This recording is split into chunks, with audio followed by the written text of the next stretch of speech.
Hello, good afternoon, everyone. My name is Dominika Hajdu. Sorry, can we turn off the second microphone, please? Test one, yes, working better. My name is Katarína Klingová. And we're from the GLOBSEC Center for Democracy and Resilience. And our mission is to protect democracy from the efforts that are trying to undermine it.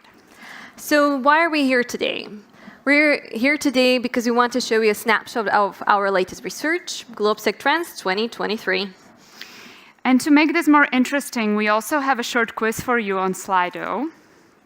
So if you could take out your phones and either scan the code that you see there on the screen, or go to slido.com, or use the GLOBSEC app.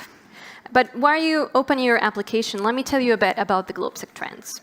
So it is a public opinion poll we've been conducting since 2016 across Central and Eastern European countries. This year, we focus on topics of European Union, NATO, democracy, healthcare, but of course, the war in Ukraine. And we tested several manipulative narratives that are being spread in Central Europe, but also wider democratic community to undermine democracies and the transatlantic unity. All the questions in the quiz are based on the GLOBSEC Trends. So if you read the report, and I really hope we did because we worked very hard, then you will have the advantage. And the questions we'll be asking you aim to set the tone for the next session with the high-level speakers we have here. So they all concern the support for Ukraine. And the first question is, as you can see in the app or here on the screen, is which country from Central and Eastern Europe is the most supportive of sanctions? The exact question we asked was, to what extent do you agree or disagree that the economic sanctions against Russia work and should be in place until Russia withdraws its soldiers from Ukraine? So just for your information, Bulgaria actually turned out the least supportive of sanctions, but which country is on the other side of the spectrum? So let's have a look at the results. And as we can see, 67% of you voted that it was Poland. And Poland is the correct result, if we can see the results. So congratulations to everyone who guessed correctly. Now, if we look at the slide, we'll see that the support for the sanctions to remain in place is backed by majority in most of the countries in most of the region. Yes, so in Poland, as you can see, 76% of respondents agreed that the economic sanctions against Russia work and should remain in place. But unfortunately, this is not the case for Slovakia and Bulgaria. But let's see whether the same applies to other areas as well. If we could go to the second question. And the second question for you is, how many people from the region believe that by providing military support to Ukraine, their country is helping Ukraine to defend itself against Russia? Is it 54, 64, 74, or 84 of respondents in the region?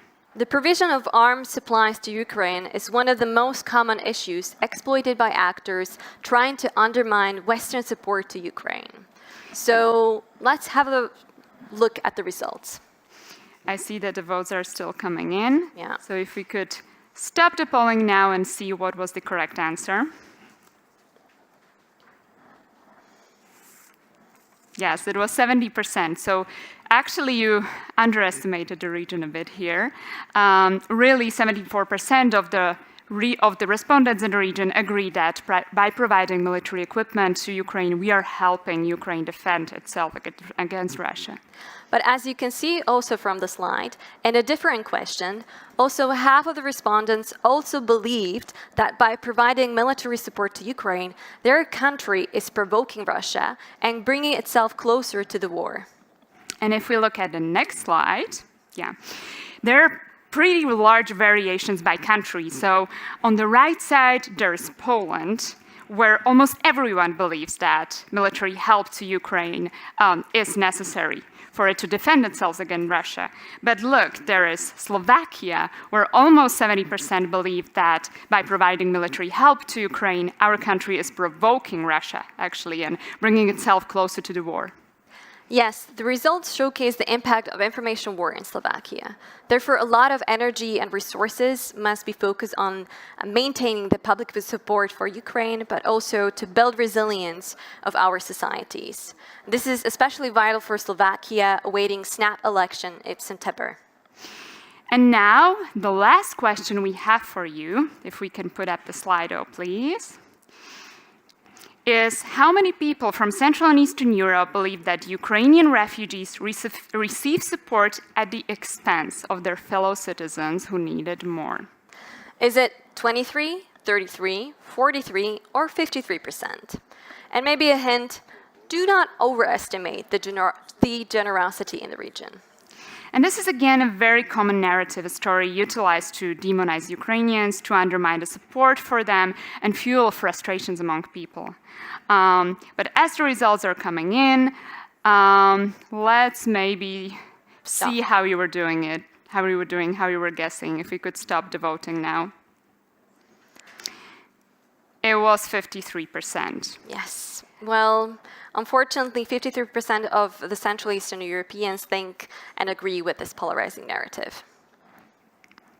Yes, indeed. So, as we can see on the slide here, 3/4 in the region, 73%, still want to help the refugees because they understand that the refugees are fleeing the war. But at the same time, more than half of the respondents across Central and Eastern Europe agree that the refugees are receiving support at the expense of their fellow citizens. This narrative very much resonates also in countries as Poland and Lithuania, where half of the population believe these polarizing narratives. This showcases that there are frustrations bubbling under the surface. So what are the lessons learned from this year? We learned that the support for Ukraine remains strong, but there are stark differences among the countries. And the narratives that are trying to undermine the support for Ukraine are resonating too. So we, the democratic community, must keep working hard not to lose the support. How do we achieve that? We have a great panel with high-level guests from the region, moderated by Sergio Cantone from Euronews, so I welcome you on the stage, please. Thank you.